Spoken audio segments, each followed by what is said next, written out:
As you can see behind me here, I got the sprayer out. I'm in the Seafield food plot, which is my main project that I've had on this farm forever. Really my first food plot project.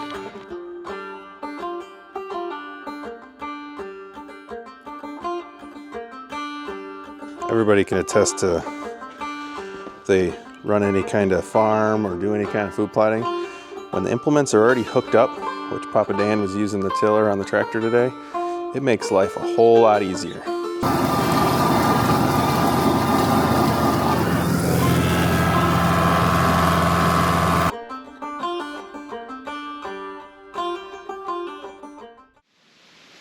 All right, guys. Welcome to the Deer Shop Podcast, presented by Siman Brothers Outdoors and the Leaky John Boat Company. He went and watched a movie that has a $200 million production budget, and then the next thing he watched was our video on YouTube that has a $0 production budget. This is the first buck I've shot in over 10 years. Your track job was the first fun track job. That kind of like, I think part of my life was influenced by that night. Then you miss him 3 times with a rifle at 70 yards on video for the whole world to see. Yeah, that's what Caleb did. 5 years ago, we couldn't shoot a deer at 100 yards with a slug gun. Now you're shooting turkeys at 100 yards with a shotgun. The shop is closing up. Make sure he takes all his right antlers. You can't leave it. All right, guys. Deer Shop Podcast, episode 95, I believe it is. Yep. 95. We are closing in on 100. And we're going to record 100 at your bachelor party. That's what we're doing, huh? Yeah, I think I'm going to, it's the only time we'll ever have everyone together. So, you know, it'll be Almost everyone that's ever been on the podcast. literally, yeah. So all our main guys will be there. So that means we will be able to, and I think we'll do the podcasting in the morning when we wake up and do breakfast and or just relaxing, you know. Mm-hmm. We'll be able to get everyone's opinion, just 10 minutes of everybody. Hopefully it'll total out, be long enough. And then we'll release it in a couple weeks for the 100th episode. So we're Deer not Shop doing the Podcast. Bigfoot for the 100th episode? No, we can do Bigfoot for the season 2 premiere, which is episode 104. So That's when season 2 starts, is in July. yeah. We're close to Well, 10 weeks start from fishing. now, so whenever that is. End of July, August. Yeah, our first episode we ever did was like July 16th or mid-July was episode 1. And then we've done it every week since except for the one. We've only missed the 1 week. Well, if you're watching, you'll notice we're in a different location. If you're listening, you probably won't be able to tell. Yeah, if you're listening, That's a you're good Maybe the observation. acoustics are different. doubt it. Maybe they're a little bit better. There's a lot. Well, I guess there's a lot of crap on the walls at the deer shop too, and a lot of wood. So pretty much the same. There's probably less echoing down here because there's not metal ceilings and stuff like the deer shop. Yeah, but we got all those registers and stuff. If you're watching on YouTube, we're in my man cave basement, which is 92% complete. Caleb's babysitting because the women are at a bachelorette party. It's not Yeah. babysitting, it's parenting. Yeah, It's being a parent. Caleb's Super dad. parenting. If you're watching, I got the baby monitor here. I'm super dad He's this weekend. podcasting and parenting. Podcasting, parenting, and renovating my bathroom. That's what Yeah. I've been doing all weekend. I tore my bathroom out. Sounds miserable. Yeah, so it's- out of frame, you have all the stuff that's normally in your garage because you have construction debris. Yeah, in your it's a garage. mess. I'm glad the camera can only see what we're looking at. It's definitely a mess. I think this is this is probably the first podcast I've ever done, 95 episodes in, without a hat and in pajamas. We've done it in pajamas before. Have we? Because we called out Matt from Born Again bow hunting. Oh, you guys do it in pajamas because you don't record it. And then the next podcast, me and you were in pajamas behind the bar. Well, I mean, I shouldn't say pajamas. I'm wearing like Nike sweatpants, but I'm not wearing a hat for, I think, the first time ever in the podcast. You look funny. Yeah, you do look This funny. is what I look like without a hat on. And I'm due for a haircut. So that's happening. Yeah, we're in my basement. We might do some more podcasts down here this summer because the deer shop gets really fucking hot. It's a little bit more climate control down here than the deer shop. Speaking of the deer shop, this is perfect time to just swoop into that.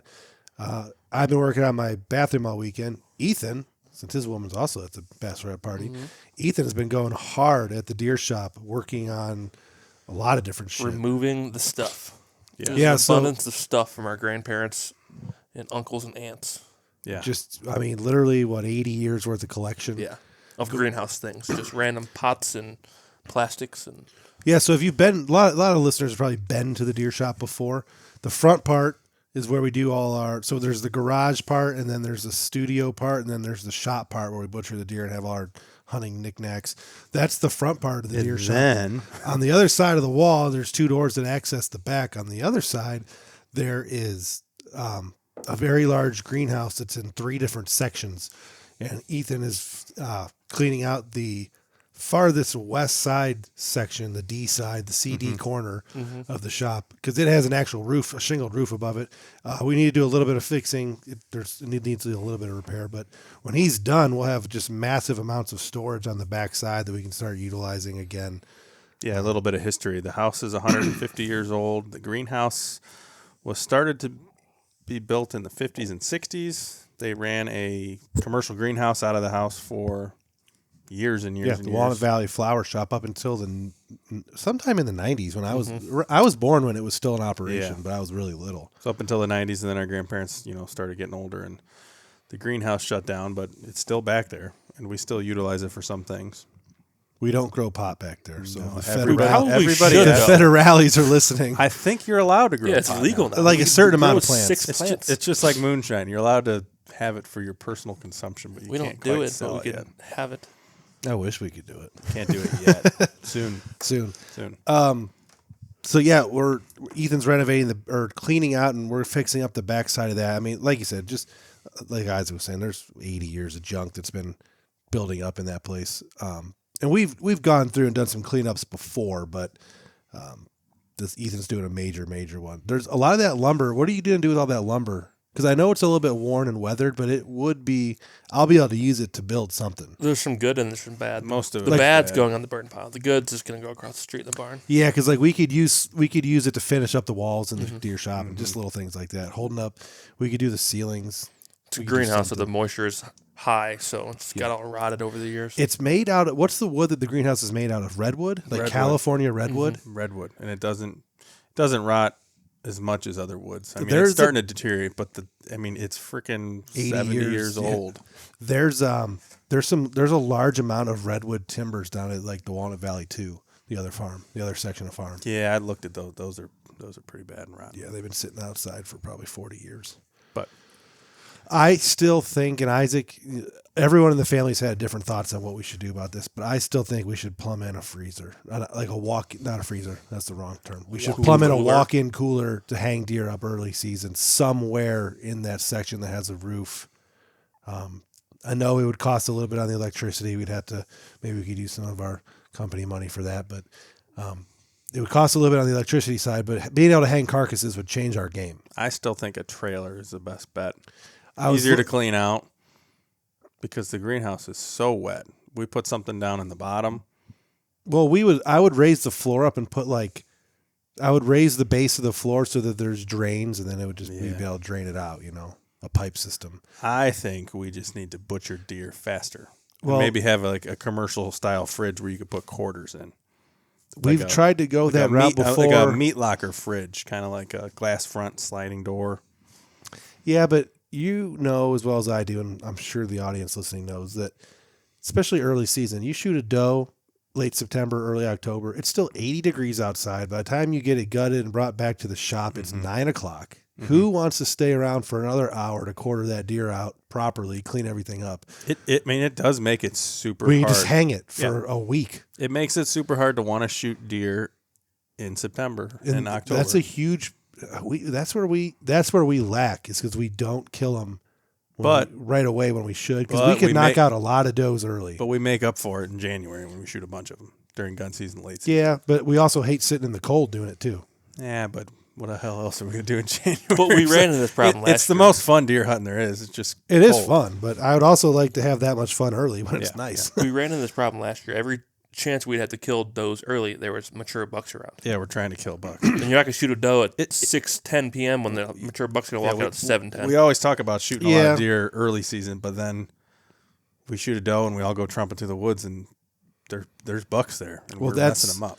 So that's why we have.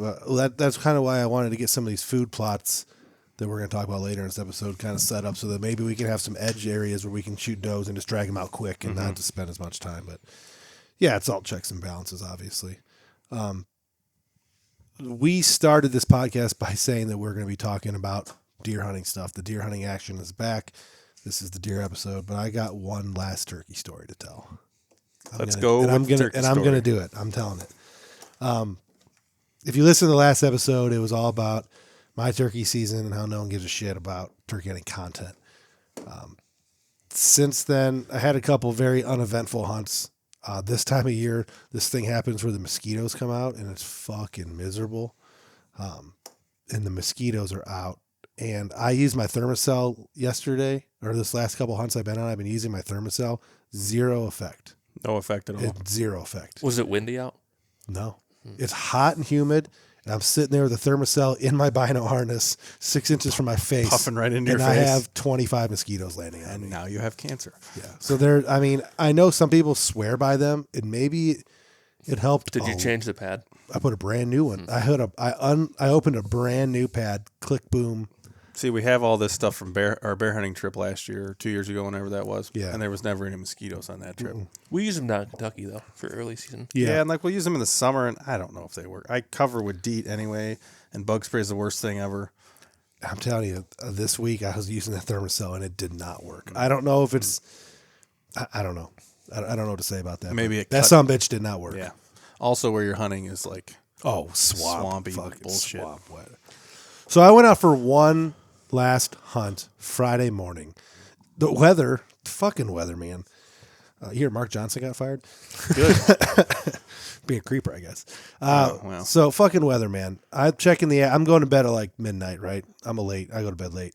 Checking my app at like midnight on Thursday night, and it's calling for 99% chance of thunderstorms, 4 and 5 a.m., ending before 6, which is fine. But if you get out right after the thunderstorm, it's like, kind of sucks. So I don't set my alarm. I say, fuck it. I'm sleeping in. And I wake up, 7:30, 8 o'clock, whenever the baby started kicking.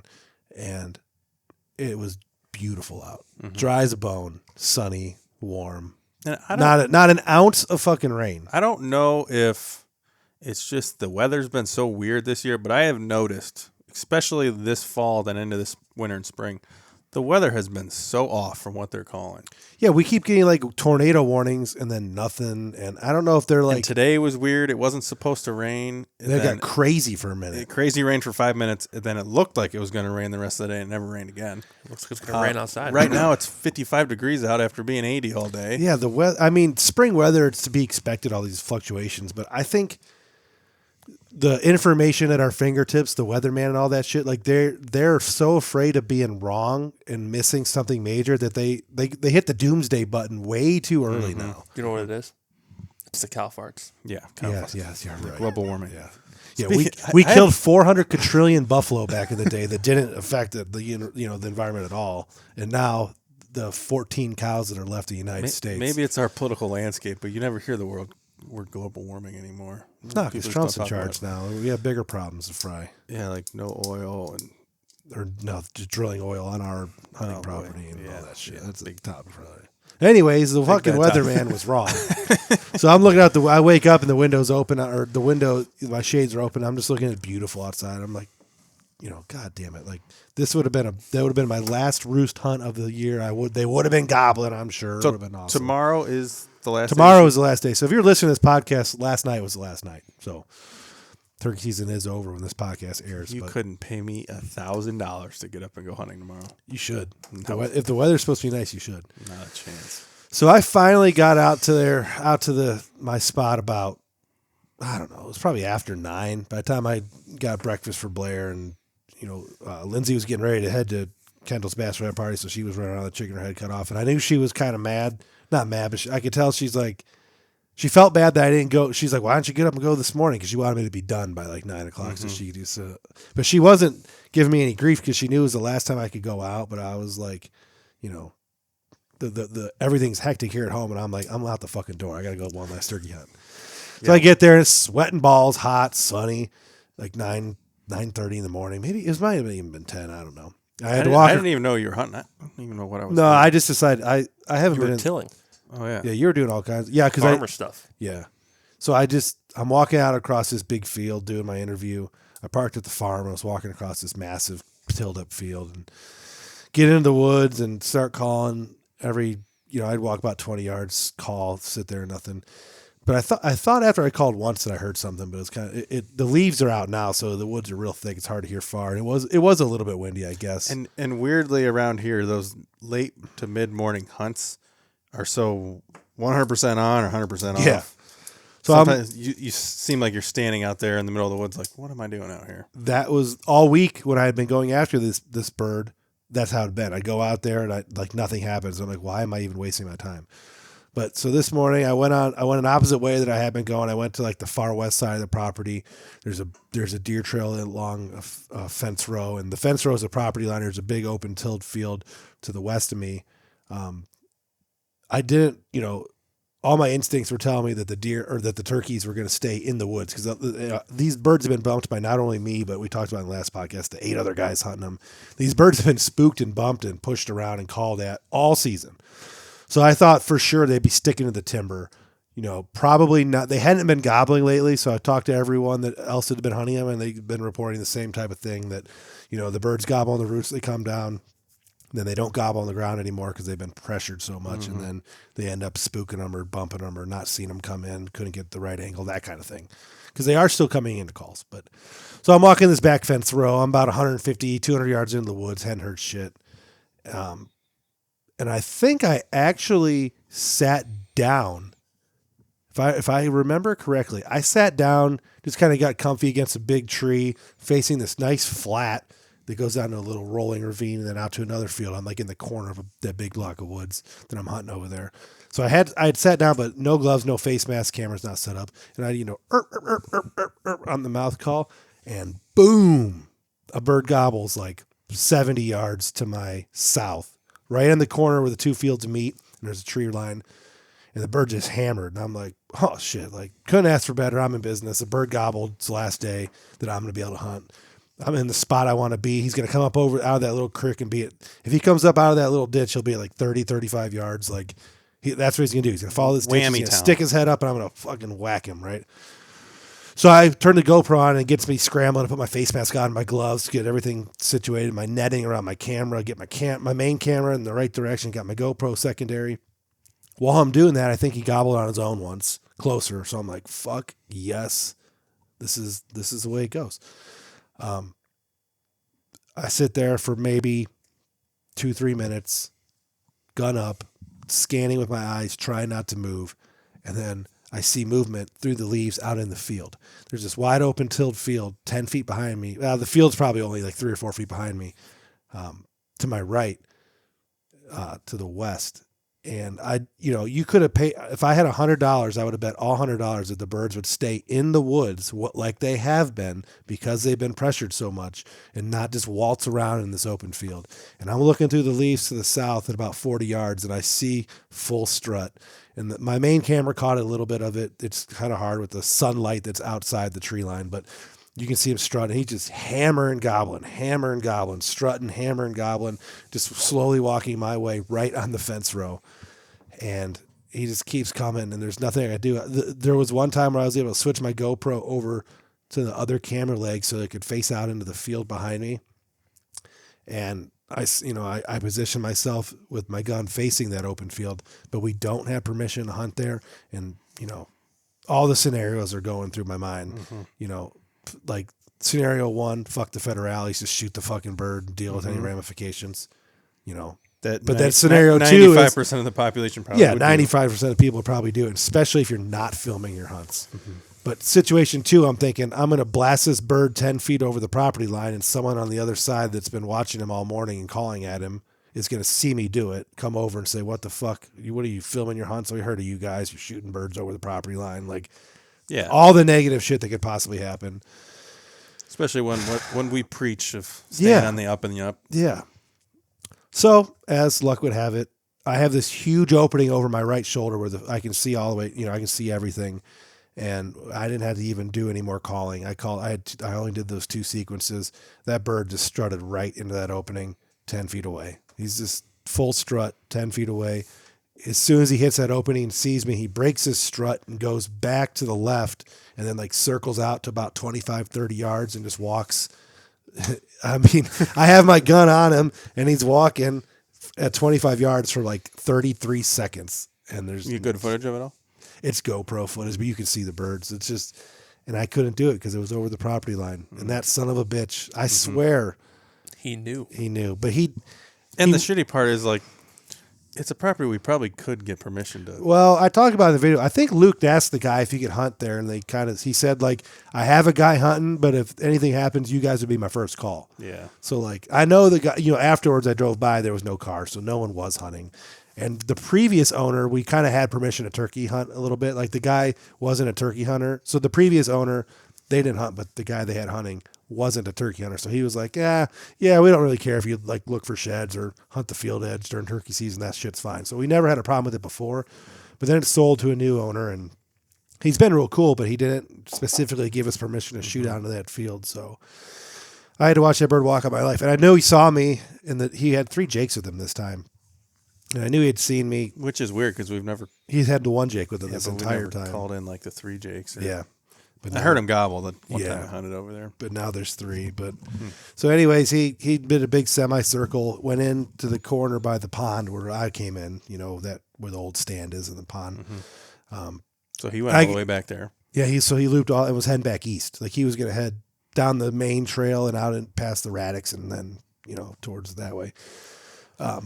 I got him to go. I rearranged on him obviously after that. I got him to gobble like 3 or 4 times, but always farther and farther and farther and farther away. So that was that. That is It's the over. end of our turkey season. I had him in range 9 I don't times. know, 9 times and 12 or 13 encounters total. The one time there was 8 encounters the one day and then 4 encounters after that. That is the end of SPO's turkey season. It's done. I'll be working on the episode of me not killing a bird, and it'll be I think up. I have some video for you too on one of my cameras. I don't know if I got it to you or not. Just like around the shop and stuff. Yeah, give me some video and I'll have it out for next Sunday. Cool. Dylan's still out turkey hunting. I tried to send him some messages today to see if he had He said that they weren't gobbling. no heard gobbling 2. at all. Only heard 2 birds, hunted until noon yesterday and today. Oh, live updates. That sucks. He's in PA trying to get bird 5. So He's he killed can't hunt tomorrow. 4. PA's open for another couple weeks, but I don't know. Yeah, they're open until like May 31st. Yeah. So Yeah. we're not going to make it out there. I wish I could, but Have we ever gone out there later? We've always gone out there during we've our always season. gone out early. Yeah, during our season. No, me and Dylan went out late. The one year we went tubing for Memorial Day weekend, and me and Dylan went out there. That's when we had that encounter with that bear and their cubs and all that shit. Didn't hear any birds worth a no shit good that turkey day. hunting. No, not that time. We went tubing on the river. It was pretty sweet. That's the video. I think that's the video that the Mapleton boys watched. They shout out to the, I don't know who their names are, but shout out to the Mapleton boys who asked at a job fair. They were asking the guys that worked there from Ash on Fire, hey, do you know Spanny and Gore? So I slept next to a campfire that night. you did. Yeah. You did. That was the day you got a promotion at the Navy or something, right? I think I was there for that one. You were with You were Ryan not. Cold. Yeah. Yeah. It's the first time he's been mentioned on the podcast. I wonder- Throwing twisted teas in the fire at 5 a.m. yeah. I was- He almost ran me over with his truck yesterday when I was driving. do you remember that cabin? Yeah. I stayed in the cabin. We stayed there for another time. Yeah, we did stay there another time. There's We 2 went new- tubing a different time there as well, Yeah. but not. There's 2 new cabins there now. Yeah. 2 brand new ones. Super nice. But anyways, turkey season. Oh, I was going to ask, how many turkeys did Dylan shoot?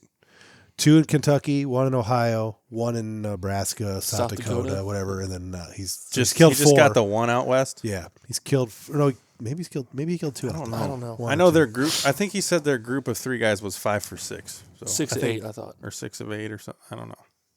They were killing them. He's killed at least 4, maybe The math 5, doesn't add up. going for 6. Well, they were in different states. Yeah, they went to multiple states, but so that is the Deer Shot Podcast turkey season's over. Goodbye, we're done. We're not talking about it no more. Yeah, nobody cares about Until turkey next week. hunting. Yeah, well, we will have Dylan on to talk about it at some point. I don't know when. I don't think he feels it. Maybe. Maybe. We'll see. All right, Isaac, been farming. I have been farming. I planted about an acre of corn, which doesn't sound like a lot, but with our little tractor and little tiller and 2-row planter, it took a long time. It started last fall when I planted a cover crop, or I tilled the ground, planted a cover crop. This is on the property that you bought. Yes, property that I bought that Kendall shot her buck on. So she shot the buck like over where that corn is going to be. That was ryegrass food plot last year type deal. Yeah, just kind of a cover crop. Yeah. Tilled that under, planted the corn, about an acre, planted some more. I just drilled some more into like some old weedy areas too to see if it'll come up. Maybe it'll keep the deer from eating our corn. But yeah, that's the story. I'm thinking if the corn does grow and produce, we can find somebody with a corn picker to pick it for us. I know Nico has one. I was going to ask about that, and he is not that far away. I don't No. think. He's in Wellington area, right? Yeah. And so do the Grays have a corn picker or no? Not many people have corn pickers anymore. How much do you think we could buy one for on like Amazon or not Amazon? I'm like sure a couple. the marketplace. I don't. Have you seen the things? That's it what I'm takes saying, like like- a mad scientist to keep it running. I think. Well, I'm talking about an old style pole behind corn picker that picks whole ears of corn. Yeah. Because that's what everybody tells us that's what works better for deer. They don't eat it as much. The coons don't mess with it as much. Doesn't make as much of a mess. Yeah, I guess the main Lasts takeaway is that longer. the coons still eat it, but they don't eat it as much. And they like pick it up and take it away and then shit all over. You can see your the corn. squirrels run into the woods with Yeah. the ear of corn again. And I don't know how much yield we can get from an acre of corn. I would imagine it's a lot. Yeah, we're just trying to offset some costs. If we do decide to do any baiting, we don't want to pay a lot of money for it. We And we love you, Alex, but like, man, I just hate dishing out money for pallets of corn. And it's just kind of a cool experiment. Yeah. I have 4 acres of. Grow your own sounds like I bought a 3.5 acre field, and I got to do something with it. I'm not going to be mowing it all the time. So, Yeah. planting corn. Maybe we'll plant something else next year. Maybe I'll just put a big food plot there because it does work for deer hunting. It's a little bit weird, but Yeah, like there was a very nice, like mature. I wouldn't call him heavy, but just big. his old body was 8-point, huge. and then there was a couple different like 10s they were A using. couple different shooters. yeah, but they I were just didn't- coming through, obviously. Yeah, and I didn't really utilize it a lot. I threw some bait out prior to gun season because Kendall wanted to hunt, so that's Yeah. what we did. And we shot the one buck that had been showing up literally daily. He was living there. Well, we know deer live in that little triangle block, so being able to pull them out at the right time is just going to be the Yeah, key. and if we could have a good food plot and there's some cover, who knows? Yeah, Who there's knows cover what to happens? there's cover to the east side of it. So, yeah, I mean, we'll We'll see. it's a possibility. If anything, Ken will be able to shoot another buck there. Yeah, but we'll keep updated on the corn experiment. Yeah. I think I'm gonna get some nitrogen to put down. Yeah, we're gonna need to get. But with the cover crop, with the field not having crops for a couple of years, Tyler said it usually corn does pretty well after that. Yeah, So we'll see. Jason's gonna come borrow the corn planter soon. I think Well, I got it running good. Salzner. So So- he's kind of That's asking where we about got the it. corn from. Yeah, that's where I got. Little intro or little note. Jason or Danny Svoboda, who was on a couple weeks ago, kind of a friend of the deer shop that's been doing a little bit more and more with us. Hunts down the street, he hunts right down the street from where we're talking about there, your property. He was able to get his plot roughed, the area for his plot roughed in today, and he has his location set up for. He's putting in a Radix type. Well, he's putting in a hawk with it. He bought the base for the hawk, so he's got the hawk blind with the base. Does he have equipment over there to use? No. So You should just Jason Salzner was helping him today. He was, I told him that I would help him, but then he wanted to do it this weekend, and I was obviously useless this weekend. Well, tell him to let me know because when I have the tractor over at my property, it's 3/4 of the way there already. That's what I'm saying. So I'm gonna coordinate with him a little bit to help him out because he wants to keep filming content. He just wants to film content to have with his boy and him, and he likes doing it, and he has nowhere to post it. So his turkey episode went over well. I think I enjoyed it.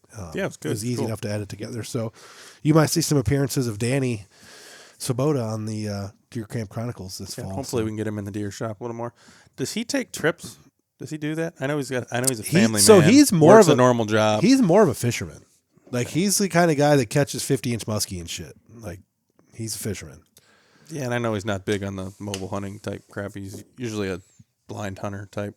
Yeah, he's more like us. Like we don't do a ton of the mobile stuff. We're more fixed sets and stuff like that. But yeah, he's getting his property set up very similar to how you're setting up your property, and it's right down the street. So some of the same. They might have some of the same deer. Who knows?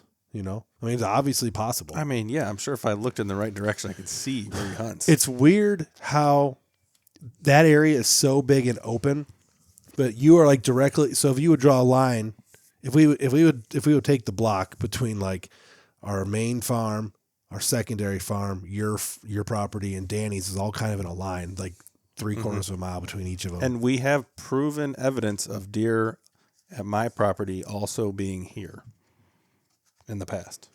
Hippie buck. Oh yeah. That is The that is hippie buck fact- 100% was on my property, and Yeah, that's factual. which is That's 3.5 miles away from the deer shop Yeah, on the road. yeah. So as the he crow did it flies, that summer. He was out there. He would leave ours. He was at Velvet on ours. Then he would leave, and then he'd head down. And Which was funny because we didn't even know that he was over there. I was just taking film with the bucks that Right. I had on camera. yeah, I'm it was like, it was "Holy a buck shit." with a very specific set of antlers. yeah, he had the hippie, Which call we him don't know. hippie. We don't know if he got killed. If he's what buck he was. I kind of feel like he was. I mean, he could be Spindles. halfway in between somewhere. Yeah, I kind of feel like he was spindles. But the only problem, the problem is when you have 2 and 3 year old bucks like that, their ranges are huge and they move so much that you might have them a lot. And this is perfect deer biology talk. I feel like you might have them what you feel is a lot. Like you're getting them on camera every other day at night, maybe every once in a while in the daylight. But those days that he's not there, he could be, like you said, 3.5 miles away. Living somewhere else. And as they get older, they find the pockets of the best terrain, the best food, the best does, the least pressure, and they tend to stay there more than, where they were the year before when they were running wild. Like their ranges just kind of shrink down. And I as they know get we older. say it time and time and time again. There's no big bucks for us to shoot, but we never know when one can come over from. One can have a little outcrop during the rut.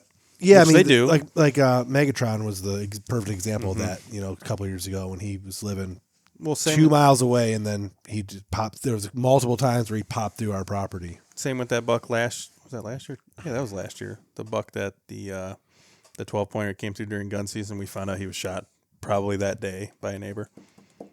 Bishop's. Oh yeah, the 6x. Yeah. Yeah, so he came through during gun season. Yeah, Like, oh, right. shit, where'd this buck come Yeah, from? we were filming him a couple miles away in the summer, summertime. and then we had him. Yeah, came through on opening day, chasing a doe on opening day gun season, and then he got killed not far from where he was chasing that And doe. we don't know exactly what day he got killed. It could have been that day that we I sent butchered him a message about that, and he left me on read, or I don't know if he was ignoring me or if he just. I sent. He has multiple profiles, so I don't know what that's about. You can bug him at the wedding. Yeah, I definitely will. I'll be like, hey, man, what the fuck, motherfucker? Of course, he's an older guy, so Facebook Messenger is probably not his. I don't think he's that much older than you. Well, Maybe 10 years yeah, most. I guess, I'm old, all right, but we're older guys. Like we're Yes, not yes. like whizzes on the Facebook Messenger. But Yeah. you got to work here on the Family Dream Farm this week too. I was, since I've been so preoccupied, I was able to get out and spray some plots last week. I was able to get a couple of plots sprayed. How were they dying good? So the lake experiment plot was dying good, but it was so thick. I mean, it's been grass. It's been mowed grass for 30 years. 30 years. So turning that into a food plot is tough. So Yeah, I did a rough till on it. We'll do it again. And it was super thatchy. Still a little bit of green underneath. So I did a rough till, and then I sprayed the shit out of it again. You know what we should. The pros. What they tell us we should have done. Turn over the I dirt. should have probably. plowed it, but that's a bitch. Plowing. I don't know if there's probably not a lot of farmers listening to us, but if you ever plow with a 2-row plow, it's the biggest fucking bitch With a 30 horsepower tractor. in but, the world. But I know it's Dad's garden. He is a pro. Did you see his garden the last week? He's good. With the 2-row plow, he had that garden perfectly flipped Well, there's over. I talked to Chad, my buddy from work, Mr. Arcaba, bigger farmer than we are. Like you have to have your till row, or there's a row you call it that you got to keep your tire down in cut there. your row. Yeah, and then if you keep the tractor spaced properly. But how the turn hell it are we over. supposed to do that in the woods and the roots? Well, I'm turning with it. For one, I had my plots aren't straight, so Yeah. I'm turning with the plow, which you're not supposed to do. So we utilize a pull behind rotor tiller a lot. Yeah. And I know the hardcore food plotters will yell at us. Jason yelled at us for it. Yeah, because it brings up thatch and seed. And it compacts the top layer of the soil and doesn't. Whatever works for us. So what we should do, I think what we should do when it dies a little bit more is we hit it with the disc. Mm-hmm. The disc will break all that. I tried that in another spot, and there's just because the grass was 2 foot long, so it just clogs it all up. Yeah.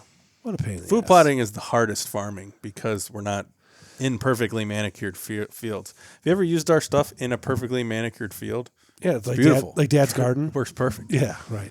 Yeah. Well, that's the thing. No curves. Everything's a straight, nice row. This is why everyone always argues that food plotting is not baiting, because the level of work required for food plotting is a 100, and throwing it out a bag of corn is sometimes a 5 if you have to trug it through the muddy wetness. But other than that, it's super easy. Yeah, between my house, mowing, the corn, everything. I've probably been on the tractor 12 hours this week. I think, don't take this the wrong way, I think you've been on the tractor more this week than you have the last 3 years. 100%. Well, I've had time. Not working a lot right now because there's not a lot of overtime, and just had time the past couple weeks. Yeah, I mean, and I'm not mad about it at all. Normally, those are the tasks that I used to do, but now I'm a family man, so I don't have time for that shit. But So I'll take advantage of it for the next year. how does Seafield look? I didn't get a chance to look That's at the fine. field. It started to rain. Because I'm not planning it till August. So, I was motherfucking every implement on that tractor because guys, the comments are going to come in. They were swearing too much in this don't podcast. Has anybody taken off implements? It's the worst thing ever. So taking the tiller off is the worst because there's that tiller works good. There's no way to set it down. It goes forward no matter what. Because so it has a tiny little jank ass kickstand, but when you set it on the tines, the top weight just pushes it forwards and the tines rotate. So you have to lift it up. Which makes sense because the tines had to be below the lips. And I don't think big farmers have this problem because like they back up to their equipment and like automatically hooks up. Like Well, they we have got PTO powered shit. We got to fucking manhandle all this stuff. Yeah. And it's terrible. And the worst is not the tiller. The worst is the brush hog. The brush hog is too heavy to pick up, and one end is just not quite level enough. You have to like drive the tractor back while you're picking up the other end and kick that thing. The on brush there. hog is pretty bad. The disc is pretty bad. Yeah, Just because it's heavy. everything's bad. I hate the tiller. I hate taking the tiller on and off. That fucking pisses me off. So I put the tiller on today. No, I didn't put the tiller on. Dad had it on already, so that was a win. Yeah. But I'd take the tiller off, put the brush hog on because the screening on the south side It was too good last year. was still 12 foot Yeah, high. it's So awesome. I'm like, I can run this over the tiller, and it immediately clogged it up. Yeah. So I went and mowed it. Did you get it tilled? No. Okay. Hopefully it sits for like Well, that stuff needs we to, might like, not have to till it. We could disc that potentially. maybe. You know what I'm saying? The tiller works all right once you get everything. Well, Jason Say told us not to till anything. Jason Say said to use a cultivator. We have Pull those. behind- We have. we do have a We cultivator, have that too. You can tell the funny part about that shit is when we're trying to cross the road with it in July and we absolutely fuck up the pavement. No, that's the cultipacker. We have Well, the cultivator. The like cultivator does tine- the same thing tines. too. No, this is the 3-pointer tine thing that you can pick up. Oh yeah, But we I have, don't like we have you- a cul. No, see, I We don't have like. a chisel plow. We have a regular plow. We have a cultivator, but I think the cultivator's missing some of the tines. I don't like the cultivator because all our shit has roots, and if you catch a root with one of those tines, it does crazy shit. I think that's why some of the tines are broken Yeah, off. yeah. Imagine breaking cast iron off. In a manicured field, it would work great. And some people might not know from videos and stuff, but we're using Dad's tractor, 30 horse.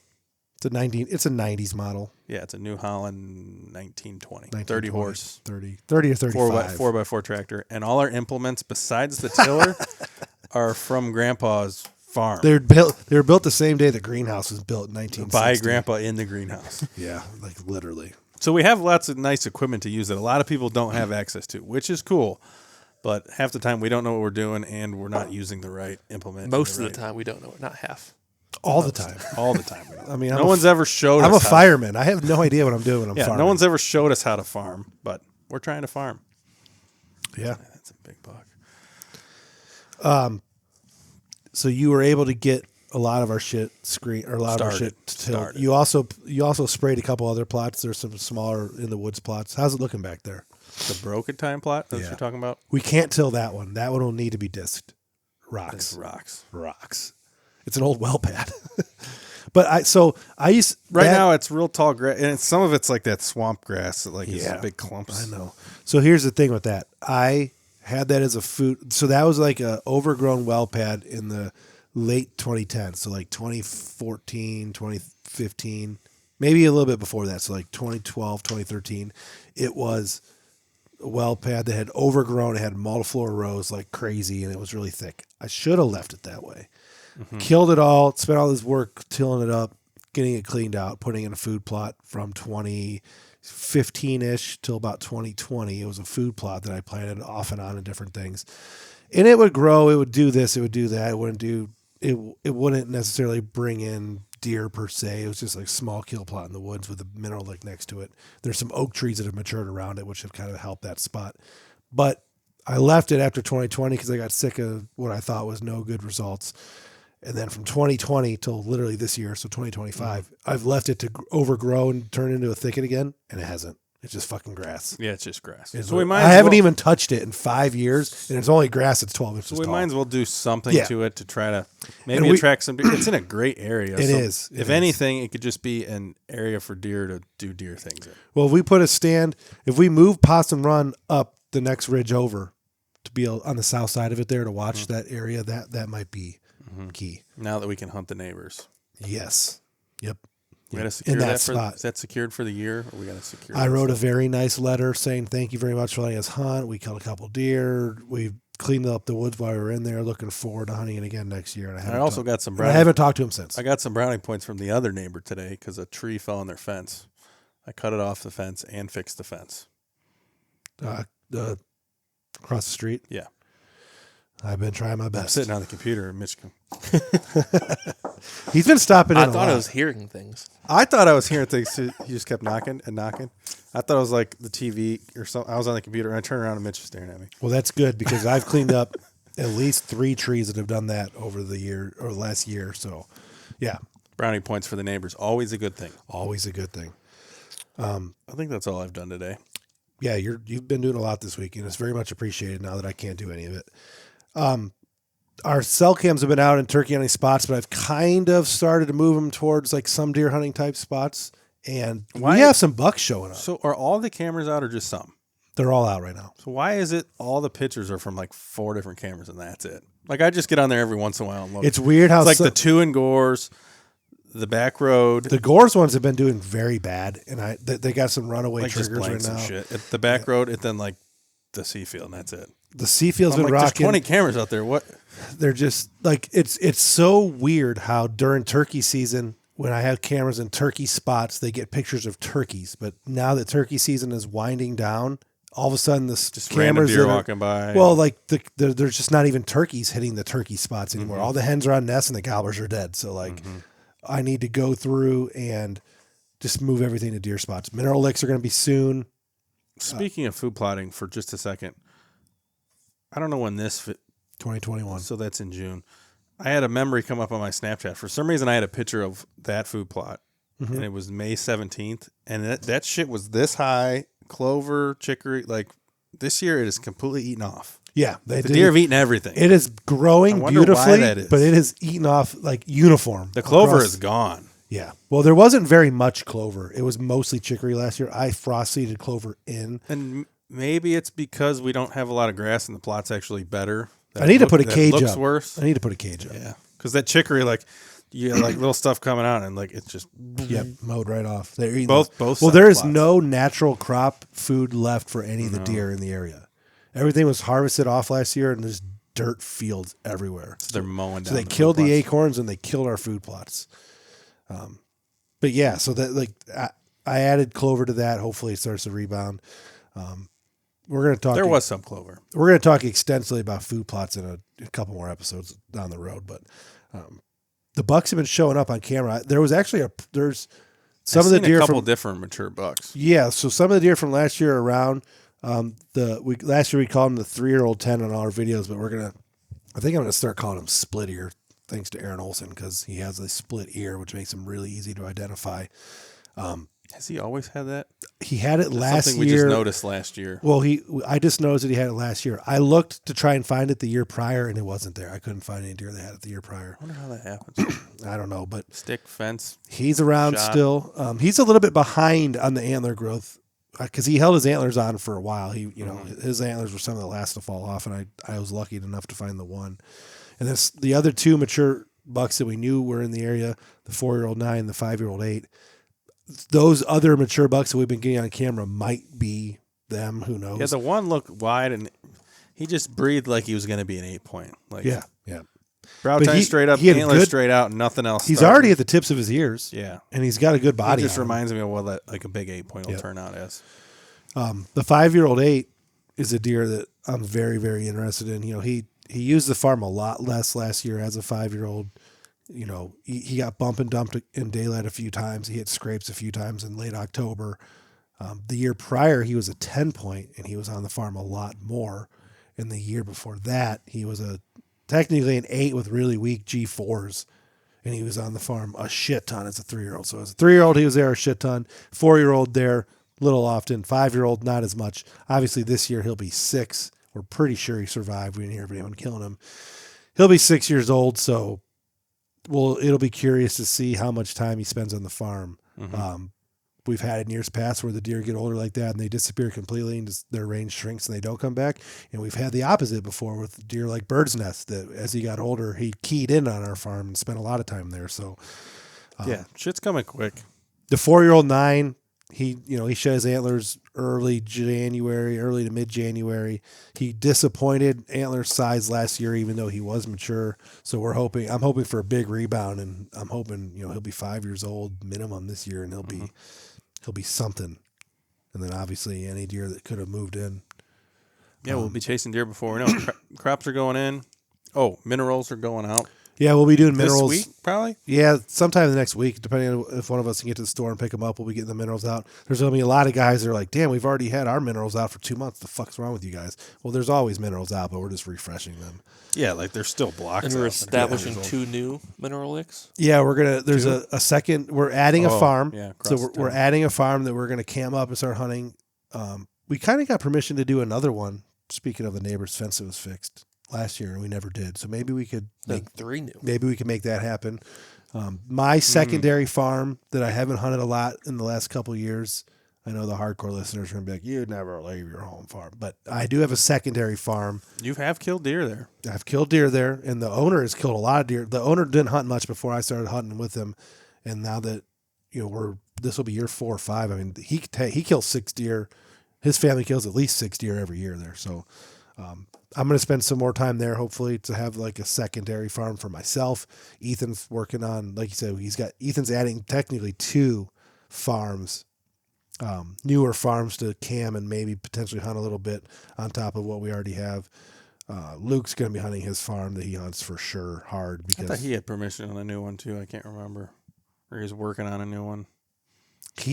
Luke is looking at adding one. He's going to go find honey from Morgan Matt. He's looking for, he's adding one somewhere that's not around here, closer to maybe where Honey lives. Born Again Matt, if you're listening. We know he is. We know he's listening. Yeah, we know he's listening. He might not be listening at this point. We're 45 minutes in. Actually, I was looking at the metrics for retention. Caleb's off on a tangent. I was looking at the metrics for retention. If people make it through the first 30 seconds, they pretty much make it through the whole episode. So That's usually how podcasts roll. But Luke's adding a farm, so Isaac has our home farm, obviously, our main property, and then he has the farm that he bought. Matt, so Spaniel lost his property where he killed his nice buck, and the property that he's been hunting for many, many years with many, many great buck encounters. He lost it. He didn't lose it. He sold it. He He sold didn't it, lose it. yeah. He sold his own farm. It was his residence, and he moved to a different residence. Well, he was hunting it for a while, then he bought it, and then he got fed up, killed a really nice buck on it, and sold it.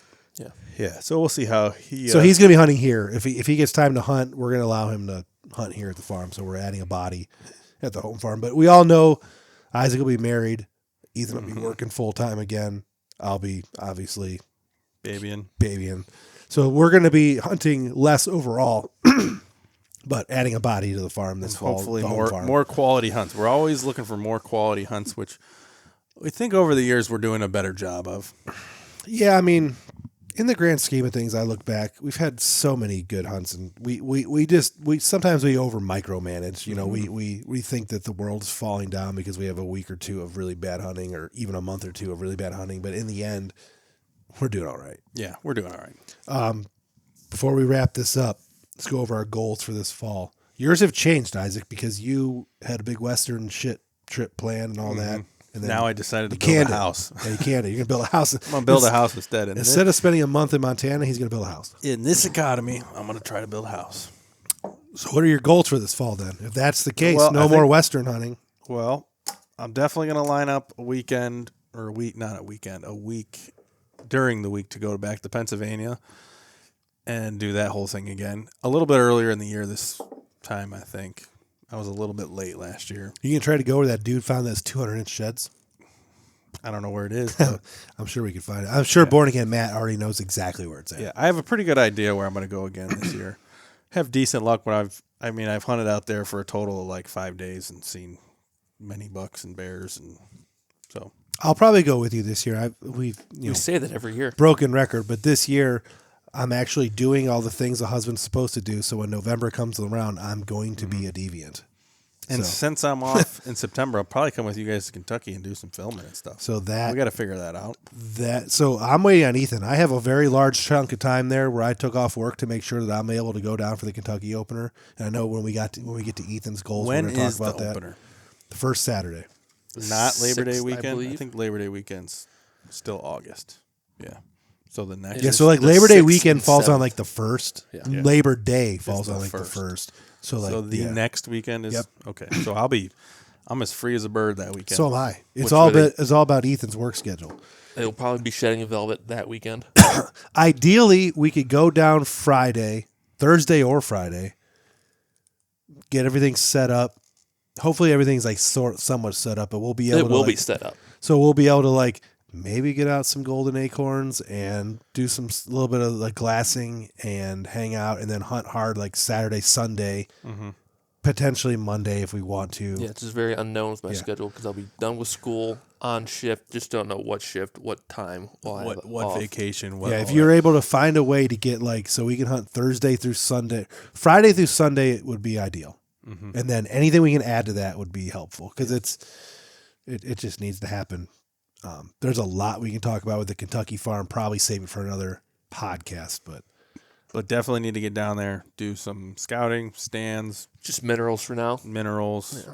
Dylan killed 2 gobblers Cameras. there. So I mean, the And he farm's said- still ripping. and He he found said that the giant. minerals- He found that giant shed, and he put minerals out for us. They Right? said the minerals were hammered, Yeah. so they're still out there. Yeah, the minerals are down there. We just need to add a camera. Yeah. I mean, we just need to not fuck around. How far is the drive? 5 hours. The nice part is we can stay in a very nice city. Close by. Yeah, close by. It's not like, we've hunted some spots in Kentucky where it's literal. I love you, Kentucky people. It's literal bum fuck. And like this area is not bum fuck. PA is pretty bump. There's nowhere to stay. You got the camp, basically, unless you Airbnb it. Yeah. It would be nice sometimes to just go down and grab a hotel room. We can do that in Kentucky. Because It kind of makes it suck balls for the logistics of hunting stuff. yeah, Like an Airbnb is better, but If you're just September, going for when a it's couple 85 days. degrees, camping down there is miserable. yeah, we're not camp. I'm having a cabin. Like we've got to at least we've got to the point in our hunting careers where you don't have to stay in a tent in Kentucky. you don't have to sleep in your Ford. But when and we were down explore for muzzleloader weeks season, and it was weeks. fun. Camping at No, the yeah. farm was fun. Yeah, it'd been cool if you killed that buck you shot at. Yeah, I mean, that would have been cool. it would have been. How about we get our muzzleloaders dialed in properly? How about Like, we just kill deer before muzzleloader season? not be a bunch of fucking degens taking Yeah. unsighted in muzzleloaders on these trips. I mean, you guys shot them and sight them in and shot steel at 50 yards. I or shot something. mine. Yeah, I didn't shoot mine. And then Ethan tries to Ethan take a 180 Ethan yard pulled shot a J and just it'll be all right. Yeah. on a walking away. God damn it! You needed parental supervision on that hunt. And I did not have it. Badly. All right, we got sidetracked. Oh man, Stanky. He's in the shot. We're watching a video in the Yeah. background, and he wasn't a shooter. I don't know why. That deer is massive. 138. 138 138-inch eight 4-year-old 8-point. We didn't think he was a shooter. Look at the He was- size of that he was motherfucker. Beautiful. Yeah. 3 fucking legs. And only people that are real deep in our history will know the deer we're talking about. But Yeah, it's on the shop wall. Thanks to Bob. Back to you, Isaac. Goals. You're going to Pennsylvania for at least 4 or 5 days. You said yep. Trying to build a You know, house. trying to build a house. Obviously, Ohio, 4-year-old. Yep. 150. Not doing anything out west this year. I want to go to Indiana. I was just gonna say that we need to. So we didn't go to Indiana last year. The Born Again guys stole our camp and did their own, which is fine. But we need to go back with them. I want to go with them, or at least a couple of them. Kevin, Well, Jerry, let's figure out when they're going, and we'll try. I guess Mac can come too, but we'll try to work that out. I want to go out there with them. They're going to want to go in November, and I don't blame them. I would want. Hopefully we go. I would like to go mid-November when it's right before their gun season when it's cold. God dang it! I'm sick and tired of going there when it's 80. I've never been to Indiana without it being 80 Yeah. degrees. So Pennsylvania, I want to go earlier, late October. Perfect. Indiana, mid-November, Perfect. because the sign and stuff in Pennsylvania was turned off when I was there. And then we're going to filter through West Virginia whenever we can because it's turnkey and it's there. If we West can get- if Virginia we can stuff. We just watched our old bow hunting West Virginia video. Have we only been down there one time bow hunting? I bow hunt every year. No, but I mean a specific trip. Yeah. Okay, so the one year that we did go down there bow hunting, the deer were rutting like we've never seen before. I mean, yeah. I mean, insane. The buck that Matt shot ran by me chasing a doe 5 minutes before Matt shot him, and me and Matt were not close. Yeah. Hundreds of yards apart. I would love to live down there and hunt those deer all year round. I would not want to live down there, but I wish we could. I would love to be able to hunt those deer like we hunt the deer up here, just to see what you could get into. I mean, we throw trail cameras on trails on a ridge, and we get 150-inch West Virginia monster bucks in daylight. Fucking goddamn it! And we hunt down there 2 or 3 days a year and always shoot bucks and always have a good time. So for the audience listening, you know, a lot of people probably think, why the fuck, if you have this beautiful deer camp in West Virginia, why don't you just go down there and hunt? Why don't you just do that? Why don't you, like, we are still working stiffs in our 20s and 30s with families and building and buying houses and trying to get by. We are not the full-time guys like hunter, working class bow hunter, meat eater. Well, and even more so right now because we're all starting families, getting married. Yeah, so we're still holding on to this like adventurous lifestyle. We go on all these hunting trips and we try to do all this awesome stuff, and we have done some great stuff, but it's not as easy to get to camp as we make it out to be. What deer was this on camera? It looked like hippie buck is what it looked like. It's not, because that deer was killed by Ernie. Blew it through the that spine. deer was? Yeah. The last one that was on camera in the woods there? No, the one limping. Yeah, that's Ernie killed him. Okay. Not Megatron. The deer that was in the woods was that 10-point that got killed at the horse farm last year. But we are God hobbyists. damn it. Yeah, we're still hobbyists. Hardcore hobbyists. We just like to Hardcore talk and hobbies. podcast and film everything, but we are fucking hobbyists. Yes. So I wish we could bring you the content like we used to when we did 5 deer camps a year and we traveled to Indiana, West Virginia, Pennsylvania, did the Ohio. I wish we could do that every year. 32 days in Montana. Isaac did 32 days in Montana the one year. I wish we could keep doing that, but we can't. So we're going to bring you as much as we can, and that's why people make fun of us for, you hunt your home farm and around Chatham. What the fuck's wrong with you? Because that's all we got time for. That's what we do. And that's all we got. Ethan, what are your goals? Kentucky. Yeah. That's pretty much it. So Kentucky, same as last year. get some pretty public on Ohio. And see what I can find down there. I got to put some cameras Yeah, down there. you dabbled. So 2 years ago when we did the first season of Deer Camp Chronicles, when you were just back from the Navy, you did some public land stuff locally and then like gave up on it right away. But like, I think if we would have stuck with it a little bit more. I mean, that deer died across the street. That's what I'm saying. Like, there was big deer that was killed in the area. Like, I'm not saying to like make it your goal, but maybe we stick to that a little bit more. Keep a cell cam there. Yeah, I agree. Well, right on the inside of it, like In the coming years, it'll be pretty easy for me to mess around in there. yeah, it will be. Walk there. Yeah. But I'm gonna go down south this year, some public. I should probably go put some cameras on here soon. You can take some dual trips with the Next Step Outdoorsman. Yeah. I mean, he's going to be down there a lot, so you might as well take advantage of it. And Jay has also spoke about. Yeah, it he out. wanted to do that. And then he went down there. He found a big gagger shed, but he said everything was being logged, and he hated it. And he's never going back. Mm-hmm. He's Speaking- so optimistic. Speaking of public land, I know we were talking about earlier rule changes and stuff. That's one of the rules changes they've made. Add does. You can shoot shoot does after a does certain season. on They public were land. limiting the amount of does you could kill publicly on public land. And you after can gun use season. the management permits on public land. Yeah. I mean, I don't see why not. But Yeah, I mean, I don't know why they did it in the first place. There's plenty of deer. There's no shortage of deer. It'd be cool if there was a better way to protect our mature bucks. Yeah, I was listening to the Hunter podcast, and I was actually talking about it with Born Again Matt a little bit. Like, the guys on there were talking about how they wanted to make it so you could earn a second buck tag by killing a certain amount of does. It's only valid for like a 4-year-old or older buck. How in the And world? I'm like, how in the fuck are you gonna judge? That's fucking pipe dream shit. Mm-hmm. But We also don't need to be killing 2 bucks in the state of Ohio. No. Fuck that. I wish. I kind of agree with you. Fuck that. Like, no, one's good enough. I wish. This is what I wish. We can't even kill one. It's impossible. But I wish they Lately, could. yeah, I you're wish they could do it like they do trophy elk units. You're allowed to shoot a spike. Anybody can shoot a spike, or you have to draw a tag to be able to shoot a buck bigger than or a bull bigger than a spike. So around here, people could shoot their 6 points, their 4 points. The kids can shoot whatever they want. Blah blah blah. But it's those 2 and 3 year old deer that are protected.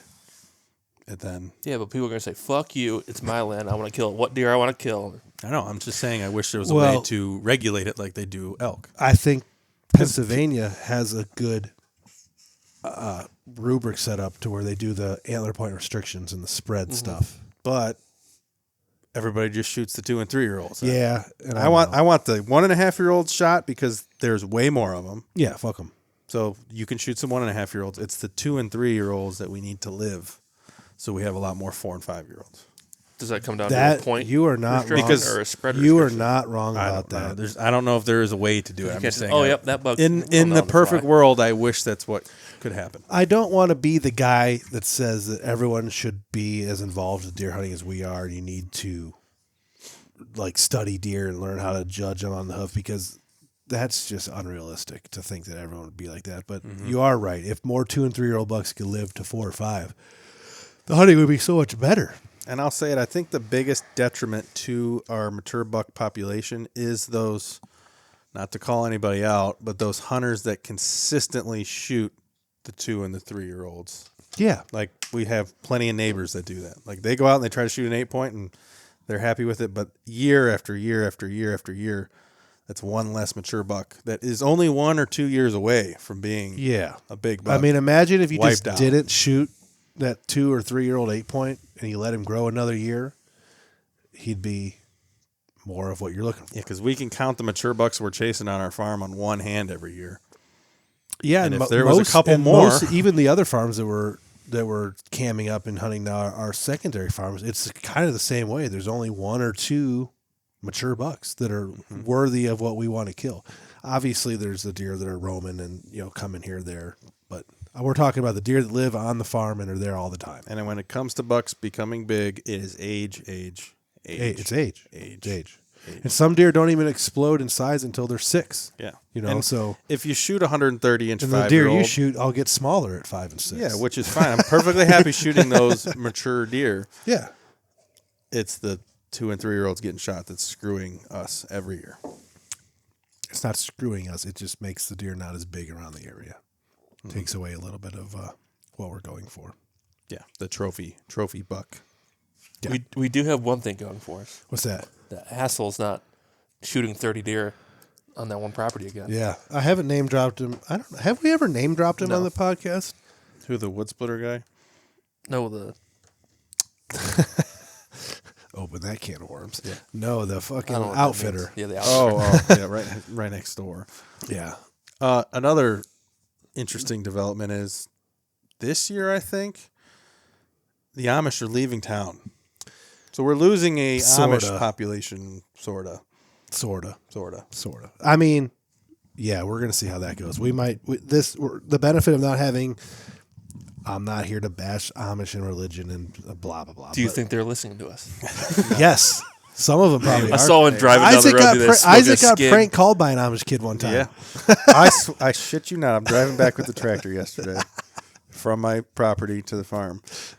On the way out there, there's 12-year-old girl or whatever behind a horse, old enough to speak English, tilling up not fields. Dutch. Tilling up fields. Look how skinny I was. I drove back an hour later, and Squirrel. They're planting like, I don't know what are the little plants? They call them something. They're pulling this thing behind a tractor, John Deere tractor. Yeah. Straight up, rubber tires, John Deere tractor, Better than ours. Amishman driving it. I'm like, what was the point of plowing with the horses if you're planting with the tractor? So I don't know. They make up their own rules. One of them was driving an Equinox, smoking a skig. I waved to him driving the road. So we're not here to patch the Amish, but it'd just be nice to not have wasteland deer hunting every once in a while because know the Amish culture is on that. And the Amish have killed. Do you think they're listening to this? They've killed some nice bucks that we've been chasing. I think some of the local Amish do listen to the podcast. I think more. We've talked about it. I think more people listen to the podcast than we think about. Yeah, there's someone listening right now who's like, yeah, you're on to me, motherfucker, but you'll never know who I am. It's all right. Yeah. Well, one Amish family is leaving town. If another one moves in, we'll see. Well, I think some of their family is moving in, but I don't know. Yeah. We'll figure that out. That's just a long-standing battle between deer hunters and Amish deer hunters. It's not as bad as it is in Pennsylvania or down south. Yeah. We just have a few Amish in the area that make it a little difficult. That's all. Yeah, I think we're at an hour. I don't got nothing else to talk about tonight. I'm surprised we made it to an hour. I was expecting a 35-minute and had to like. I thought Blair was going to interrupt us there for a while. Nah, that doing was somersaults. Nah, that was just a readjust. She'll be sleeping until morning. All right. Well, Deer Shot Podcast episode 95. I believe it's 95. Yeah, we are out. Out.